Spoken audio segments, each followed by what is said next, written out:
즐거운 안식일 저녁입니다. 하나님께서는 오늘도 복음이 우리에게 있는지 말씀을 통해서 살펴보라 말씀하십니다.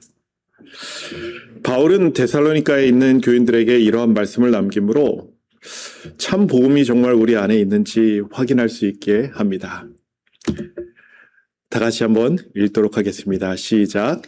이는 우리 복음이 말로만 너희에게 이른 것이 아니라 오직 능력과 성령과 큰 확신으로 된 것이니 우리가 너희 가운데서 너희를 위하여 어떠한 사람이 된 것은 너희 아는 바와 같으니라. 복음의 뜻은 기쁜 소식이라는 뜻입니다. 우리가 가진 복음도 바울이 전한 복음과 같은 복음이 틀림없다면 그 복음이 우리에게 임했을 때에도 똑같은 방법인 능력과 성령과 큰 확신으로 우리에게 와야 된다라는 것입니다. 그리고 그 복음이 들어왔을 때 다른 사람들을 위해 어떠한 사람, 곧 내 목숨과 그 모든 것까지 버리면서 말씀을 전하는 사람이 되었는지 우리는 한번 생각해 봐야 합니다. 말 그대로 그 복음이 우리에게 기쁜 소식이 된 적이 있어서 내 삶이 복음을 받기 전과 후로 나눠지고 있는지, 그런 삶을 내가 살고 있는지, 아니면 맨날 들어도 똑같은 말씀이고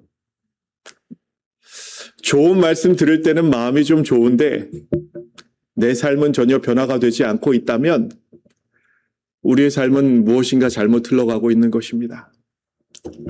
제가 어제 가라지 정리를 하면서 김종고 목사님이 하시는 그 영성 있는 말씀을 듣다 보니까 오늘 마음이 얼마나 졸이는지요. 영성 있는 말씀을 저렇게 할 수 있으면 참 좋겠다. 근데 오늘 두 번째 찬미를 하는데 이 찬미를 사실 제가 부르기가 힘들 만큼 제가 이 찬미만 부르면 맨날 옵니다. 근데 제처가 일부러 이 찬미를 한 것 같진 않네요. 지금 보니까. 성령의 인도로 제가 이 찬미를 부르면서 하나님 함께 해주십시오라고 기도를 하면서 이 찬미를 불렀습니다. 우리는 너무도 쉽게 복음을 안다, 복음을 받았다 얘기하지만 복음이 우리 안에 있는 것과 복음을 아는 것은 정말 다른 것입니다. 바울은 데살로니가에 있는 교인들에게 복음에 대해 1장에서 매우 세세하게 얘기하고 2장까지 복음을 받으면 사람이 어떻게 변하는지를 설명하고 있는 것을 보게 됩니다. 바울은 다음 절에서 이렇게 얘기합니다. 또 너희는 많은 환난 가운데서 성령의 기쁨으로 도를 받아 우리와 주를 본받은 자가 되었으니라고 얘기합니다. 이 복음의 힘은 그들이 환난 가운데서도 성령의 기쁨으로 복음을 받을 수 있으며 예수님을 본받는 일을 할 수 있게 하였다라고 기록하고 있는 것입니다.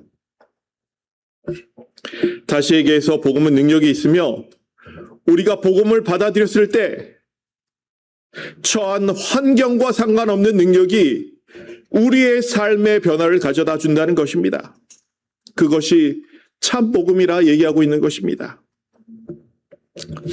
제 아이들에게 정말 제가 미안하지만 모태교인은 이러한 복음을 어려서부터 지식으로 받기 때문에 복음이 무엇인지는 알지만 그 복음이 참 복음이 되는 그런 모습은 아직 보여지지 못하고 있는 것을 보게 됩니다. 그래서 목회자의 자녀라 해도 그들의 나이가 들고 머리가 커지면 하나님을 떠나게 되는 것을 보게 됩니다. 까가엔에 한 목사님이 오셨는데 그 목사님께서 교회 예배가 끝나고 나서 저를 이렇게 붙드시더라고요. 제가 모시고 있던 목사님이셨는데 자기의 자녀를 위해서 기도해달라 이렇게 얘기를 하더라고요. 자기가 목회자인데도 자기 자녀를 어쩔 수 없다라고 말씀하시는 거예요. 그 사모님도 눈물을 흘리시면서 자기 자식을 위해서 기도해달래요. 세상적으로는 너무 잘 나가고 있는데 하나님을 떠나서 자기 마음이 너무 아프다는 거예요. 그런데 복음이 참 복음이 되기 위해서는 한 사람 한 사람이 예수님을 만나는 그 경험을 하지 않고는 복음이 내 복음이 될 수 없는 것입니다. 그래서 성경은 이렇게 얘기합니다. 나다나엘이 가로되 나사렛에서 무슨 선한 것이 날 수 있느냐? 빌립이 가로되 와보라 하니라. 이것이 빌립이 할 수 있는 일의 전부입니다. 직접 만나봐야 복음이 무엇인지 알 수 있다라는 것입니다. 예수님을 만나는 경험, 그 경험이 복음이 우리에게 참 복음이 되게 하기 때문입니다. 잠시 기도하고 말씀을 이어가도록 하겠습니다.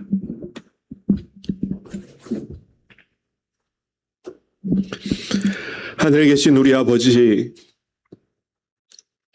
이 시간 우리가 모두 아는 그 복음을 다시금 말씀을 통하여 전하고자 합니다. 참 복음이 우리 마음에 들어오고 예수님을 만나는 경험이 있으면 참 좋겠습니다. 이 시간을 시작으로 그러한 일들이 우리 모든 교우님들에게 임할 수 있도록 하나님 은혜 베풀어 주시옵소서.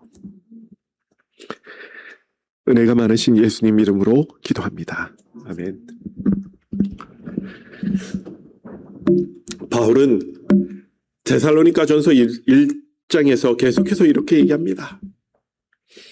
저희가 우리에 대하여 스스로 고하기를 우리가 어떻게 너희 가운데 들어간 것과 너희가 어떻게 우상을 버리고 하나님께로 돌아와서 사시고 참되신 하나님을 섬기며 라고 얘기합니다. 데살로니가에 있는 교인들에게 복음이 들어갔을 때 그들은 우상을 버렸다라고 성경은 기록합니다. 다시 얘기해서 참 복음이 우리에게 들어오면 우리에게는 우상을 버리는 일, 죄를 버리는 일이 일어나야 한다는 것입니다. 이러한 일이 없이 복음이 우리 안에 들어왔다라고 얘기를 하면 복음이 우리에게는 능력으로 들어온 것이 아니라 그냥 한낱 정보로 들어온 것입니다. 우리는 정말 복음이 내 마음에 들어온 것인지 아니면 복음을 그냥 알고 있는 것인지 한번 생각해 봐야만 합니다. 보통은 복음을 알면 복음을 가진 줄 알고 착각합니다. 사단은 사람들이 그렇게 착각하게 만들기를 즐겨합니다. 마치 예수님을 알면 내가 믿음이 있는 것처럼 착각하는 것처럼 말입니다. 바울은 복음이 들어갔을 때 사람들이 근본부터 변화되었다라고 이렇게 기록하고 있습니다. 또 죽은 자들 가운데서 다시 살리신 그의 아들이 하늘로부터 강림하심을 기다린다라고 말하니 이는 장래 노하심에서 우리를 건지시는 예수시니라. 이들에게 복음이 들어갔을 때 그들의 삶은 일반적인 삶이 아니라 재림을 기다리는 그런 삶으로 바뀌었다라고 얘기합니다. 여러분들 정말 재림 기다리시나요? 복음 중에는 부활이 있기에 전하는 자들도 전함을 받는 자들도 복음을 전하고 받는 일에 두려움이 없었음을 말씀을 증거하고 있는 것입니다. 다시게 복음은 능력을 가지게 합니다. 그래서 다음 절에서 바울은 이렇게 얘기합니다. 너희 아는 바와 같이 우리가 먼저 빌립보에서 고난과 능욕을 당하였으나 우리 하나님을 힘입어 많은 싸움 중에 하나님의 복음을 너희에게 말하였노라. 다시 얘기해서 복음을 받는 이들도 환난 중에서 기뻐하였고 복음을 전하는 이들도 많은 싸움 중 많은 믿음의 싸움 중에서 하나님의 복음을 말하였다라고 기록하고 있는 것입니다. 여러분, 내가 누구라고 생각하는 것은 중요하지 않습니다. 내가 누구인지 성경이 말씀하시는 것이 진리이며 우리에게 이 시간 정말 내가 복음을 가진 자인지 복음을 그냥 아는 자인지 우리는 꼭 생각해 봐야만 합니다. 바울은 그러면서 우리가 복음을 가지고 가는 자의 특성에 대해서 계속해서 설명을 하고 있습니다. 다시 얘기해서 진정한 참 복음을 전하는 자들의 특성을 보이고 있습니다. 우리의 권면은 간사에서나 부정에서 난 것도 아니요 괴계에 있는 것도 아니라 오직 하나님의 옳게 여기심을 입어 복음 전할 부탁을 받았으니 우리가 이와 같이 말함은 사람을 기쁘게 하려 함이 아니요 오직 우리 마음을 감찰하시는 하나님을 기쁘시게 하려 함이라. 쉽게 얘기하면 복음은 세상에서 시작된 것이 아니고 남을 속여 주는 것도 아니라 말씀하십니다. 하나님께서 복음을 전하라 옳게 여기심을 입은 자가 복음을 전하게 되며 이런 자들이 복음을 전할 때 가장 신경 쓰는 것은 사람들이 이 말씀을 어떻게 받느냐가 중요한 것이 아니라 하나님이 이 말씀을 선포하는 자를 통하여 기쁘심을 입을 것인지 아닐 것인지를 말씀을 선포하는 자가 생각하고 있다는 것입니다. 왜냐하면 복음은 망하는 자에게는 가리웠기 때문에 모든 사람이 기쁨으로 복음을 받을 수 있는 것이 아니기 때문입니다. 성경은 계속해서 이렇게 얘기합니다. 만일 우리 복음이 가리웠으면 망하는 자들에게 가려운 것이라.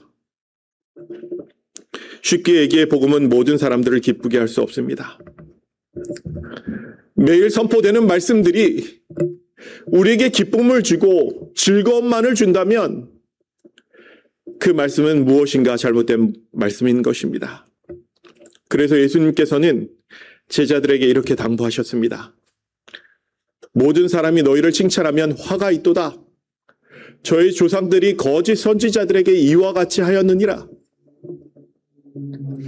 우리에게 복음은 정말 기쁜 소식이 되었지만 분명 제자들이 복음을 전할 때 핍박과 고난받았음을 말씀은 기록하고 있음을 보게 됩니다.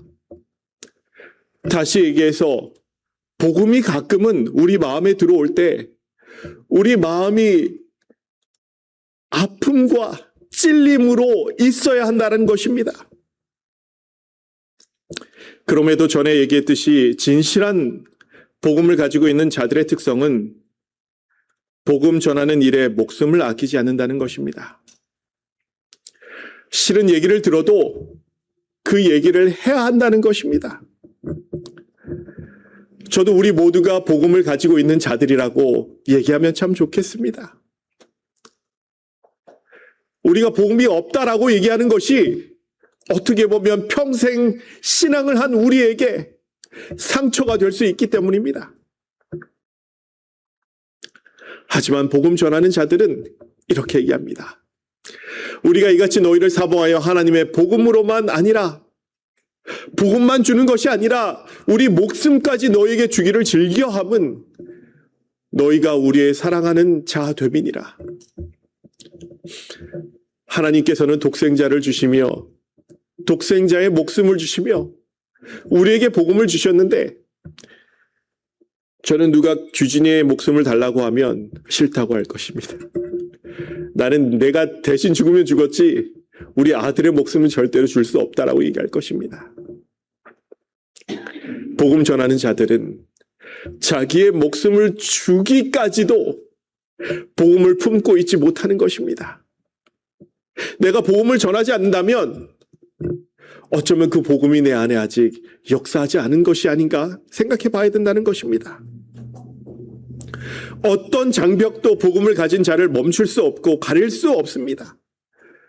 우리는 복음을 가진 한 여자를 알고 있습니다.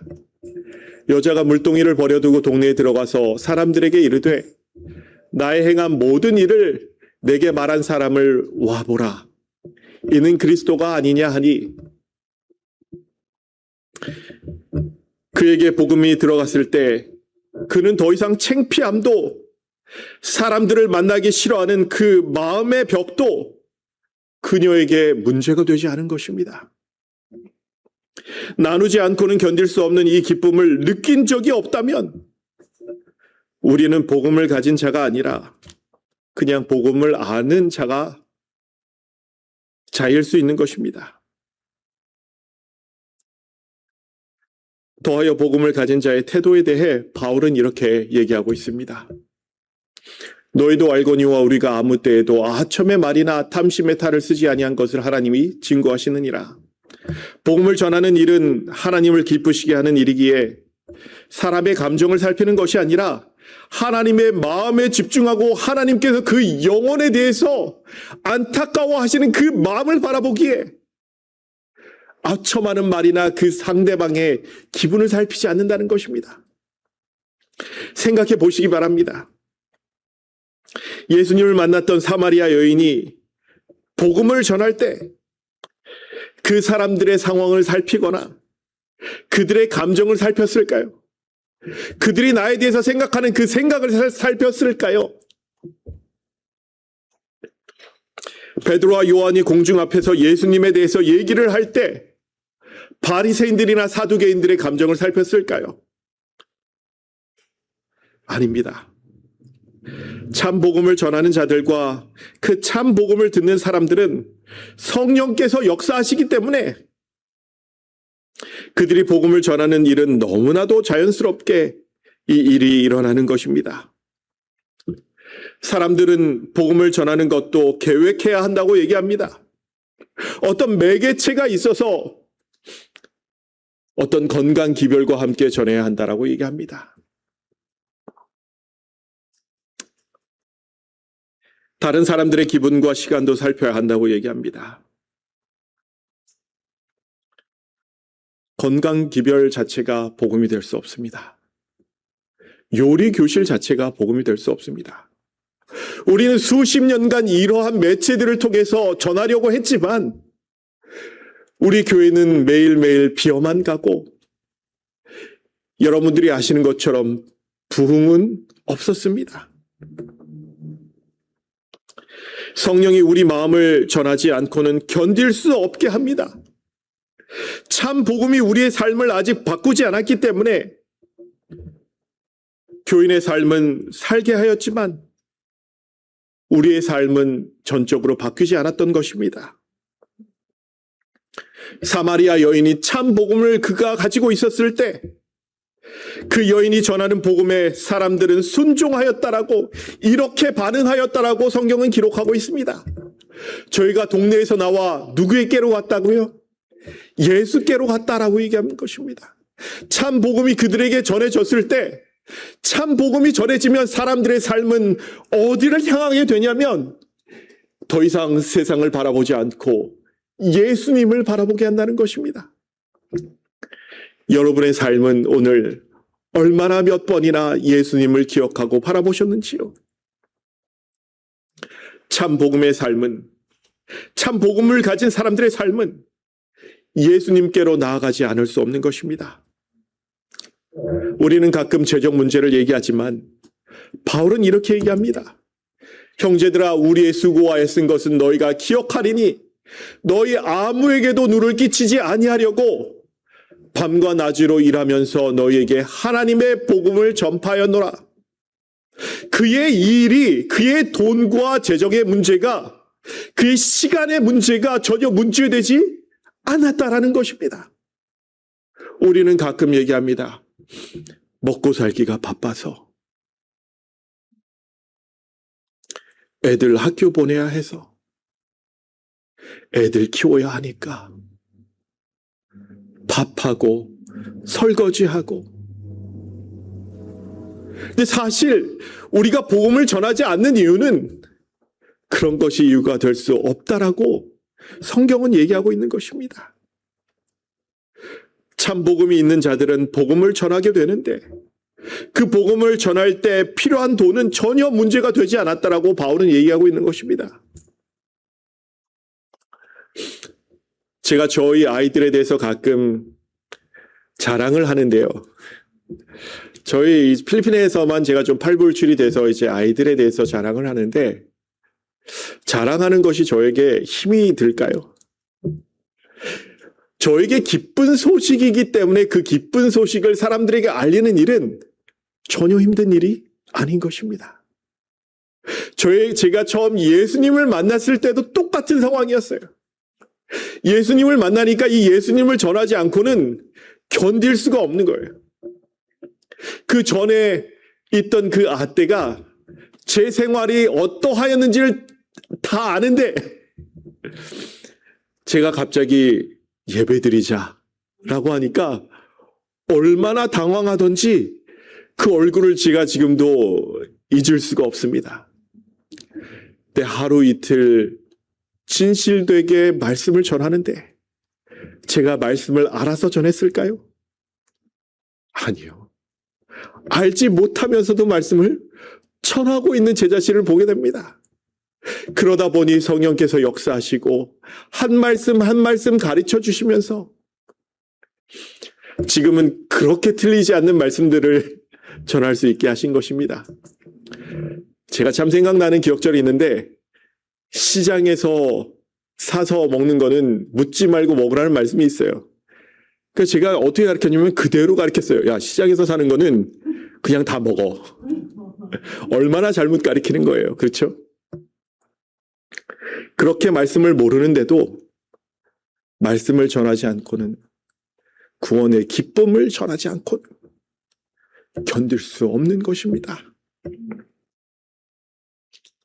왜냐하면 그 참 복음이 들어간 자들은 구원의 확신과 기쁨을 가진 자들이기 때문에 그 기쁨을 나누지 않고는 견딜 수 없는 것입니다. 여러분들은 교회에 오시는 것이 하나님의 말씀을 듣는 것이 또 전하는 것이 기쁘고 즐거운 일이신가요? 아니면 가끔은 피곤해서 집에서 쉬고자 하는 마음이 더 있지는 않으신가요?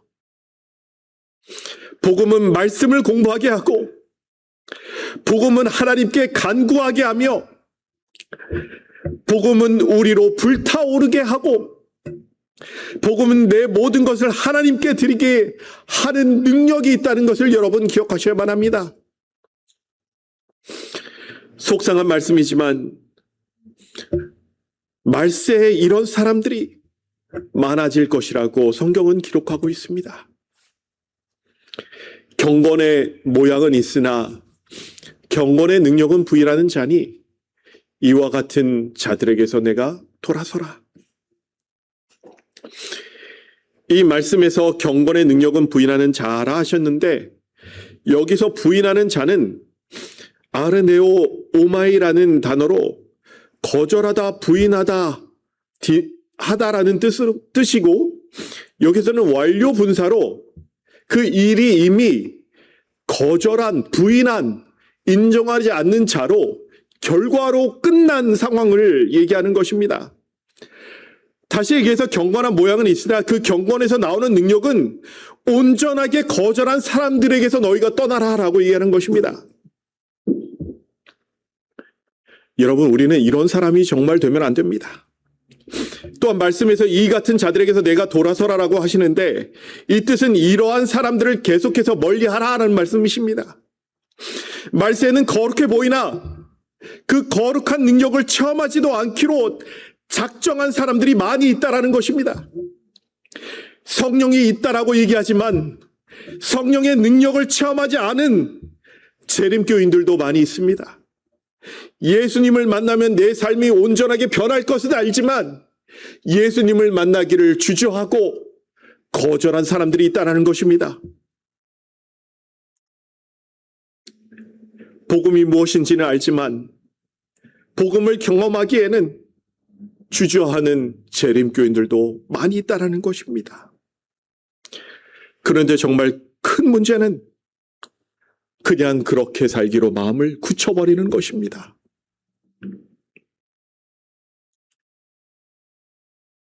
하나님의 복음의 능력을 거절한, 인정하지 않는, 그 능력을 경험해 보고자 하지 않기로 마음을 굳힌 그런 자들이 되어서는 절대로 안 된다는 것입니다.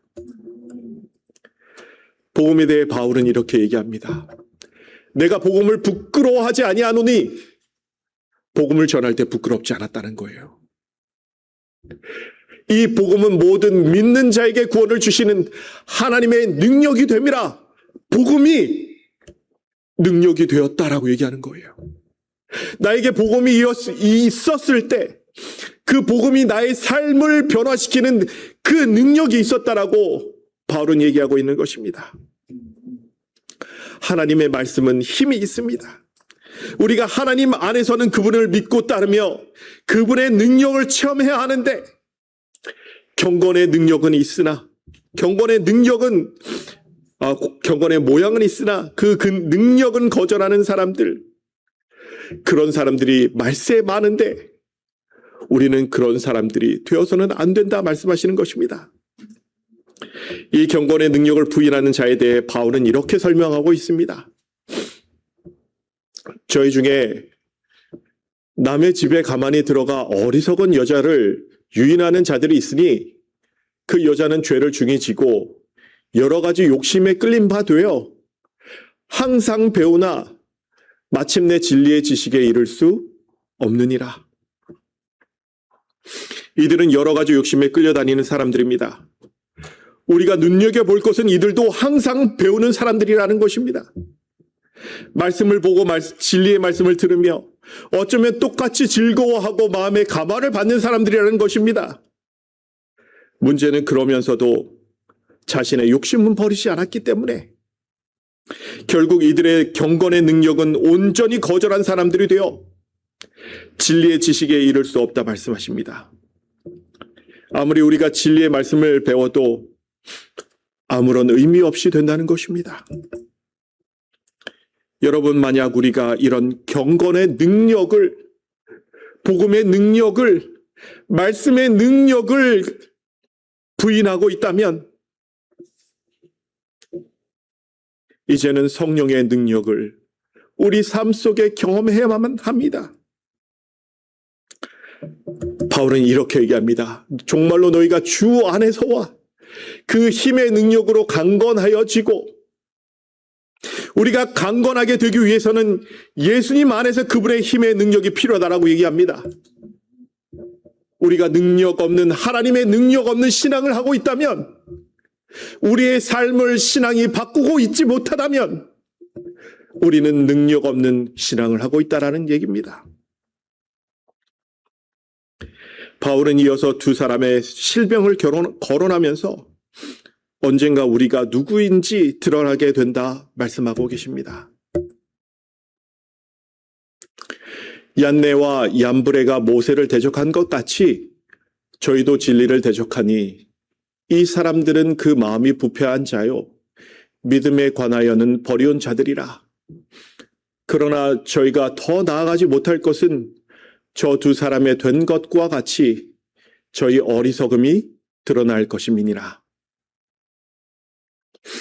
이 얀네와 얀브레는 주석에 보면 이 사람들은 모세가 바로 앞에서 처음 나타났을 때 그의 이적을 흉내내던 마술사들 중 두 사람으로 알려져 있다라고 얘기합니다. 모세가 하나님의 능력으로, 그 경건의 능력으로 능력을 보일 때 이 사람들은 경건의 모양을 가지고 따라만 한 사람들이라는 것입니다. 경건의 능력을 흉내낼 수는 있습니다. 그러나 경건의 능력을 체험하지 않으면, 그 능력으로 변화돼 본, 내 삶이 통째로 바뀌어 본 그 경험이 없으면 언젠가 저희 어리석음이 드러날 것처럼 우리의 신앙의 깊이가 없었음을, 능력이 없었음도 드러나게 될 것이라고 성경은 얘기하고 있는 것입니다. 예수님은 분명 이렇게 말씀하셨습니다.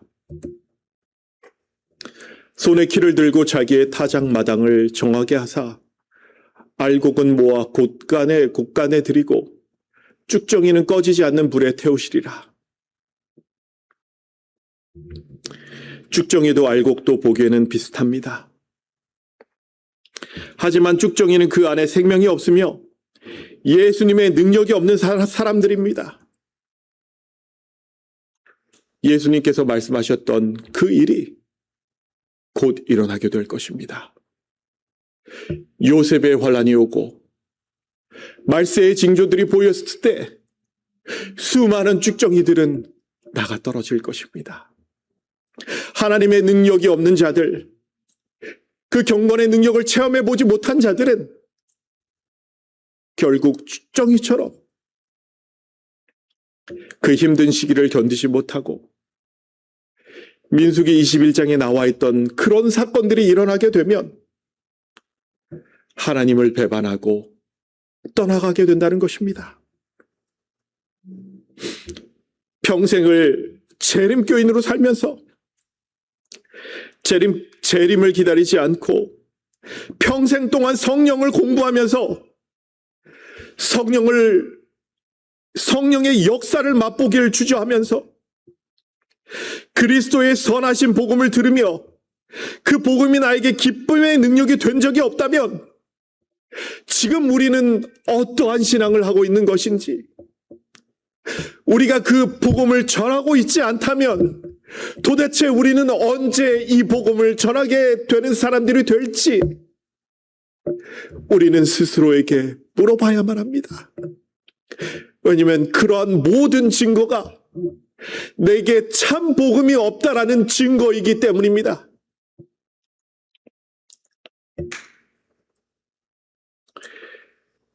능력 없는 신앙이라도 꾸역꾸역이라도 하지 않으면 안 될 것 같으니까 교회에 오고자 하는 마음은 반, 쉬고자 하는 마음은 반인데 성경을 읽기 싫어도 매일 몇 분이라도 읽어가면서 우리의 신앙을 이어가고 있다면, 그래서 우리가 누구인지 예수님께서 오셨을 때 밝혀진다면, 지금 우리는 무엇을 하고 있으며 우리는 언제까지 이 신앙을 고집해야 하는 것인지 하나님께서는 오늘 여러분의 마음에 묻고 계시는 것입니다. 능력이 곁에 있으나 문을 열지 않아 그 능력을 경험하지 않으니 말입니다. 예수님께서는 얼마나 우리에게 죄인 하시면서 문을 열라 하시는지, 우리는 언제까지 예수님께서 들어오시길 주저하고 있어야 하는지, 먹고 싶은 음식물을 가리고 커피를 멀리하고 세상의 즐거움은 다 버리면서도 노래방도 못 가고 친구들이 꼬시는 이상한 데도 안 가고 세상의 즐거움들은 다 멀리하고